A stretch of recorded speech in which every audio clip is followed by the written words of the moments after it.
Грешките, които допускаме при тревожност. В много от видеята си съм говорила по тази тема, но ми се иска малко повече да обърна внимание на грешките, защото хората, които страдат от тревожност, е много трудно да ги видят и да ги разберат. Когато страдах от тревожност, аз изобщо не вярвах в абсолютно нищо. Знаех, че не искам да стигам до това да пия лекарства, защото реално хората, които пият антидепресанти, потискат симптомите на тревожност, но не решават проблема. И затова в момента, в който спрат да ги пият, тревожността се връща отново, още по-силна и без решение на проблема. Какво имам в предвид? Когато не разбираш тревожността си, не разбираш симптомите, не знаеш защо имаш, е все едно като да ходиш с вързани очи в тъмното. Не можеш да решиш проблема по този начин. За да решиш проблема на тревожността си, ти трябва да направиш промени в живота ти.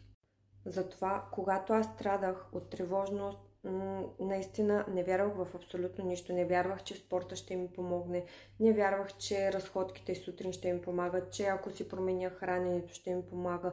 Дори това да пия повече вода, да си направя режим на сън и така нататък. Но всъщност аз виждах, че дори ако не пробвам да видя, моето състояние се влошаваше. Аз не успявах да преборя тревожността си, а напротив засилвах повече симптомите си. Затова започнах малко по малко ежедневно да правя някакви стъпки към промяна. И да, това отнема време. Това е един процес, в който вие трябва да вярвате и да бъдете упорити и да следвате някакви стъпки, да имате някакъв план, в който да правите тези промени. Но ако не сте готови на тази промяна, ако всеки ден се събуждате, правите едно и също, ежедневието ви е едно и също, сблъсквате с едни и същи ситуации, сблъсквате с едни и същи проблеми, дали в работата, дали в личен план, дали с приятелства и така нататък, вие не правите никаква промяна. И всъщност тревожността ви стои там, засилва се още повече, затваряте се в себе си, точно заради това, защото не правите промяната.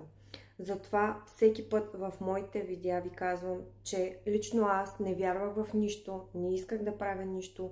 Отнеми цели 7 години от живота, за да проумея, че всъщност ако ти си промениш ежедневието, ще промениш абсолютно всичко.